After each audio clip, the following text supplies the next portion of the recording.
چاہے بلوچستان میں ہو رہے ہیں، چاہے کے پی کے میں ہو رہے ہیں، یا پھر جو پنجاب میں ٹی ایل پی کا معاملہ، ان کی مخالفت آپریشنز کی، اور پھر ریاست کے خلاف جتھا بند ہونے والے یا ریاست کے خلاف مسلح ہو کر جو جس طرح ٹی ٹی پی کر رہی ہے یا بلوچستان میں جو کچھ ہو رہا ہے، ان کو کسی نہ کسی طرح سپورٹ فراہم کرنا، یعنی عدم تعاون سن 71، پھر اپنی ریاست کی پالیسیوں کے اگینسٹ جا کر ریاست دشمن عناصر کی جا کر کسی نہ کسی شکل میں اگر مگر چونکہ چنانچہ سے سپورٹ کرنا، اور افغان غیر قانونی افغان شہریوں کی پناہ گزینوں کی کہ انخلا کی مخالفت، اور سب سے بڑی بات کہ نیشنل الیکشن پلان جس پر مہر لگائی گئی تھی سب پولیٹیکل پارٹیوں کی طرف سے، اس کو ناکام بنانا، اس کی مخالفت کرنا، یہ سارا کچھ۔ اب یہ وہ پوائنٹس ہیں جو اسلام آباد کے جو بڑے بڑے ڈرائنگ رومز ہیں یا فیصلہ ساز ہیں وہاں، یہ کہ ان پوائنٹس کا مطلب کیا ہے، مقصد کیا ہے، وہ یہ کیوں کر رہے ہیں عمران خان صاحب۔ اور یہ کوئی ایسی بات نہیں ہے جو کوئی پلے سے کوئی ڈال رہا ہے، یہ عمران خان صاحب کے آپ چند دنوں کے ٹویٹس اٹھا کر دیکھ لیں گے تو یہ سارے پوائنٹس اس میں آ جائیں گے۔ سن 71 کی ویڈیو بھی عمران خان صاحب نے وہ جو جاری کروائی تھی، اور فیلڈ مارشل عاصم منیر کو کہتے ہیں کہ جی وہ یحییٰ خان کی طرح کر رہے، تو کوئی ایسی بات نہیں ہے جو کوئی ایگزیجریٹڈ ہو یا کوئی خود ساختہ من گھڑت کوئی ہو، فیبریکیٹڈ کوئی چیز نہیں ہے۔ یہ عمران خان صاحب جو کچھ کہتے آ رہے ہیں، جو کچھ کرتے آ رہے ہیں۔ اب ان سارے معاملات کی وجہ سے کوشش یہ کی گئی، جو میرے سورسز بتا رہے ہیں، جو عمران خان کہتے ہیں نا کہ مجھے آفر کی جاتی ہے، کیا جاتا ہے، کوشش یہ کی گئی عمران خان صاحب کو ان کے پارٹی قائدین کے ذریعے یہ باور کرانے کی، یہ سمجھانے کی کہ دیکھیں جو آپ کر رہے ہیں آگ سے کھیل رہے ہیں، آپ نے سیاست کرنی ہے آپ کریں، یہ قومی سلامتی کے معاملات ہیں، ان پر اس طرح آپ کو ہم چھوٹے چھوٹے مفادات، خسیس مفادات کے لیے ان کو پر اس طرح آپ کو نہیں کھیلنے دیں گے۔ اس چیز کا اظہار D G I S P R نے اپنی جو آخری پریس کانفرنس تھی، لیفٹیننٹ جنرل احمد شریف صاحب نے اس چیز کا اظہار کیا تھا۔ تو اب اس حوالے سے ایک تو الارم وہ کیا ہوتا ہے، وہ ان کو بتا دیا گیا، وارن کر دیا گیا،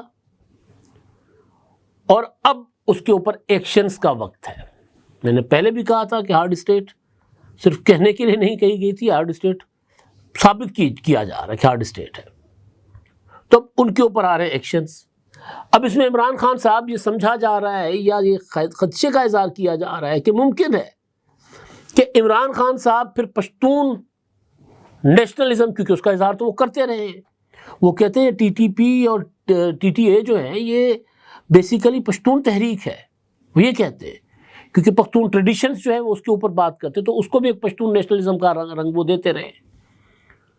تو اب یہ خدشے کا اظہار کیا جا رہا ہے کہ کہیں عمران خان صاحب جو ہیں وہ اگر پاکستان اور افغانستان کے معاملات جو کہ مذاکرات ہو رہے ہیں ٹھیک نہیں ہوتے، تو عمران خان صاحب اس نقطے پر آ کر ریاست کو بلیک میل کریں گے کہ جی دیکھیں میں تو اب ادھر جا رہا ہوں، اس سے زیادہ کھل کر میں بات نہیں کر سکتا۔ یہ کیونکہ ان کی سیاست عمران خان صاحب کی تو بہت وہ کیا کہتے ہیں پریڈکٹیبل بھی ہے، اور سارا کچھ وہ سامنے رکھ دیتے ہیں، بلیک میل کرتے ہیں۔ وہ کہہ رہے ہیں کہ جی مجھے دیکھیں آپ مجھے رہا کریں، میں افغانستان کے ساتھ معاملات ٹھیک کر دیتا ہوں، حالانکہ ایسا کچھ نہیں ہے عمران خان کے پاس، ایسی کوئی گدڑ سنگی نہیں ہے، لیکن وہ ریاست کو بلیک میل کر رہے ہیں کہ دیکھیں افغانستان کی چابی میرے پاس ہے، خیبر پختونخوا کی چابی میرے پاس ہے، میں بارڈر کو یوں کھول سکتا ہوں۔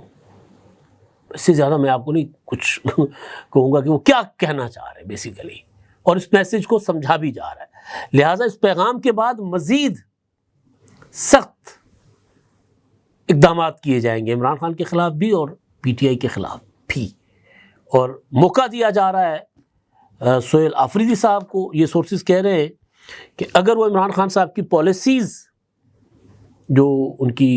دہشت گردی کے متعلق، افغانستان کے متعلق اور آپریشنز کے متعلق جو عمران خان صاحب کے خیالات ہیں ان سے اپنے آپ کو دور رکھیں گے تو صوبہ ٹھیک چلے گا۔ اور یہ بھی کہا جا رہا ہے کہ یہ عمران خان صاحب ایک اور چیز بھی چاہتے ہیں، جس طرح انہوں نے علی امین گنڈا پور کو اس خیال سے ہٹایا کہ شاید ان کے بندے توڑ لیے جائیں گے، اور پی ٹی آئی خود کہہ رہی تھی کہ جی 22 ارکان کے تو ان کے پاس ایفیڈیوٹس پڑے ہوئے ہیں، انہوں نے بندے ہمارے توڑ لیے، پی ٹی آئی خود کہہ رہی تھی ہمارے بندے توڑ لیے ہیں۔ تو ایک تو یہ تھا کہ اگر عمران خان صاحب کا خیال تھا کہ علی امین گنڈاپور کو ہٹا دیں گے تو انہوں نے سہیل آفریدی کی جگہ کسی اور کو وزیر اعلیٰ، اپنے بندے کسی کو وزیر اعلیٰ بنا دینا ہے، اور ہم اپوزیشن میں چلے جائیں گے، پھر ہمارے پاس کھل کے کھیلنے کا میدان ہوگا اپنے صوبے میں، وہاں پر کے پی کے میں، اگر اپنی حکومت اپنے صوبے سے برا جہاں حکومت ہے ان کی نا، اب جب حکومت نہیں ہوگی تو وہاں کھل کر کھیلیں گے۔ تو میں نے آپ کو کہا تھا کہ، بلکہ میں نے تو بیٹھک میں بھی یہ بات کی تھی، ولاگ میں بھی، کہ ایسا موقع نہیں دینا چاہیے عمران خان صاحب کو، اور شکر ایسا موقع نہیں دیا گیا۔ تو اب وہ سیاسی شہید ہونے والا امکان فوری طور پر ختم ہو گیا۔ اب آگے چل کے عدم تعاون کی وجہ سے وہ سیاسی شہید ہونا چاہیں گے تاکہ ادھم مچا سکیں خیبر پختونخوا میں، وہاں پر پنجاب کی نسبت ادھم مچانا ان کے لیے آسان ہے۔ آج جو اجلاس ہوا ہے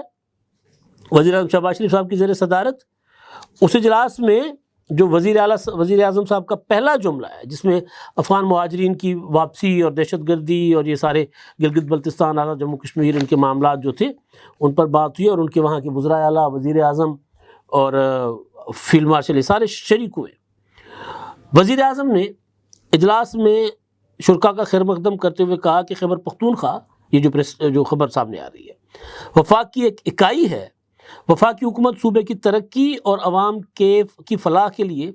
ہر ممکن تعاون جاری رکھے گی۔ ایک روز قبل وزیر اعلیٰ سے ٹیلی فون پر گفتگو ہوئی جس میں انہیں مکمل تعاون کی یقین دہانی کرائی، یعنی وفاق آپ کے ساتھ مکمل تعاون کرے گا، یہ ان کو کہا، یعنی ساتھ لے کر چلیں گے۔ افغان پناہ گزینوں کی وطن واپسی پر تفصیلی بریفنگ، اور 16 اکتوبر تک کے فگر چیک کریں یار، ہمیں تو پتہ ہی نہیں کہ کیا ہو رہا ہے ہمارے ساتھ۔ 16 اکتوبر 2025 تک، یعنی کل تک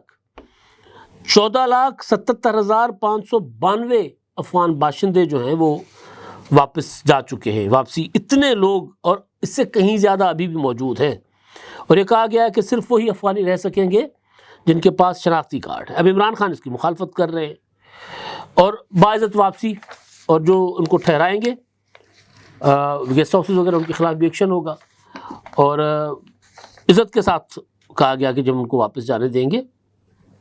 اور اس میں بار بار خیبر پختونخوا کی حکومت کے حوالے سے کہا گیا کہ کیونکہ خیبر پختونخوا سب سے زیادہ متاثر علاقہ ہے اور وہاں افغان مہاجرین بھی زیادہ ہیں، دہشت گردی بھی وہاں زیادہ ہے، تو اس حکومت کے ساتھ ہر قسم کا تعاون کیا جائے گا۔ وزیر اعظم نے بتایا کہ اچھا، جو عمران خان صاحب کا نقطہ ہے نا کہ افغانستان کے ساتھ مذاکرات کیوں نہیں کرتے، تو انہوں نے بتایا کہ اسحاق ڈار صاحب جو ہیں وزیر خارجہ اور وزیر دفاع اور دیگر اعلیٰ حکام نے متعدد بار کابل جا کر افغان نگران حکومت سے مذاکرات کیے تاکہ دہشت گردی کے لیے افغان سرزمین کے استعمال کو روکا جا سکے۔ تاہم پاکستان کے عوام اب سوال کر رہے ہیں کہ حکومت کب تک افغان مہاجرین کا بوجھ اٹھاتی رہے گی۔ عمران خان کو جواب ہے۔ حالیہ افغان سرحدی حملے کا حوالہ دیتے ہوئے انہوں نے کہا کہ پاکستان کی بہادر افواج نے دشمن کے حملے کو اب منہ توڑ جواب دیا۔ فیلڈ مارشل عاصم منیر کی قیادت میں پاک فوج کی پیشہ ورانہ صلاحیتوں کو خراج تحسین پیش کیا اور کہا کہ افواج پاکستان نے حالیہ جارحیت کے ساتھ ساتھ بھارتی جارحیت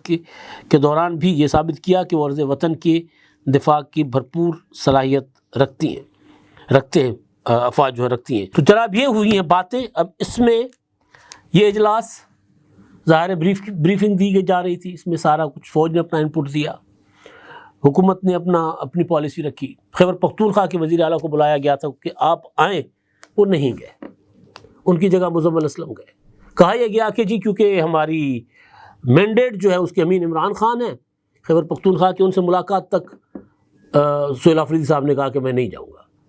تو بھائی آپ نے اپنا نمائندہ تو بھیج دیا نا، خیبر پختونخوا حکومت کا، یعنی وہاں کے مینڈیٹ، عوام کے مینڈیٹ والی حکومت کا ایک نمائندہ تو وہاں پر موجود تھا۔ تو یہ بھی دوگلی پالیسی ہے کہ وہ کوشش کر رہے ہیں کہ وہ عمران خان صاحب کی پالیسی اور اپنے اس میں بیچ میں چلیں، جس طرح علی امین گنڈاپور کرتے رہے تھے۔ تو انہوں نے بھی یہی کیا ہے، نمائندہ بھیجا ہے، بندہ بھیجا ہے، اور اب اجلاس میں جو فیصلے ہوئے، جو بریفنگز تھیں، اس میں اگر انہوں نے اختلاف نہیں کیا تو وہ فیصلہ ہوگا متفق کا۔ پھر اس سے سہیل آفریدی صاحب یہ کہہ کر مکر نہیں سکتے کہ نہیں جی دیکھیں میں اجلاس میں نہیں تھا، بھی آپ کا نمائندہ وہاں پر تھا۔ تو لہٰذا جو میں نے گزارش کی کہ ہارڈ اسٹیٹ والا جو معاملہ تھا، اب وہ واقعتاً جو فیصلے یا جو ایکشن سوچے گئے تھے، جو کیے گئے تھے، اس کے اوپر عمل درآمد ہو رہا ہے، اور یہ روزانہ کی بنیاد پر جو آپریشنس ہو رہے ہیں، آج بھی خبریں ہیں کہ کوئی بڑی تعداد میں دہشت گرد جو ہے مارے گئے، جو آپریشنس ہو رہے ہیں، اور افغانستان سے اگر کوئی دراندازی ہوتی ہے تو ان کو اس کو وہیں نمٹا دیا جاتا ہے، یا اگر افغانستان سے حملہ ہوتا ہے تو فوری جواب دیا جاتا ہے۔ تو یہ اس بات کی غمازی ہے کہ اگر کوئی پاکستان کے اندر موجود عناصر ان کو کسی قسم کی سہولت کاری فراہم کرے گا تو DGI-SPR نے جو کہا تھا پھر ان کو بھی اسی طرح ٹریٹ کیا جائے گا۔ تو یہ جناب ساری صورتحال ہے کہ عدم تعاون اور جو حکومت ریاست کی پالیسیوں کے اگینسٹ جانے کا انجام کیا ہوگا، یہ ایک طرح سے بتا دیا گیا۔ اب تک کے لیے اتنا ہی، اللہ حافظ۔ کیا آپ ایک بزنس اونر ہیں اور چاہتے ہیں کہ آپ کا برانڈ زیادہ سے زیادہ لوگوں تک پہنچے؟ ہمارے پاس ہے آپ کے لیے ایک بہترین موقع۔ ہمارے YouTube چینل پر روزانہ ہزاروں لوگ ویڈیوز دیکھتے ہیں۔ یہ وہی لوگ ہیں جو باخبر، باشعور اور فیصلہ کرنے والے ہیں۔ اب آپ اپنے بزنس کو براہ راست ہمارے YouTube چینل پر پروموٹ کر سکتے ہیں۔ پروڈکٹ پلیسمنٹ اور سپانسرڈ سیگمنٹس کے ذریعے آپ اپنے برانڈ کو لاکھوں پوٹینشیل کسٹمرز تک پہنچا سکتے ہیں۔ تو دیر کس بات کی؟ آج ہی اپنے بزنس کو نئے لیول پر لے جائیں۔ For more information, call us 923338122280.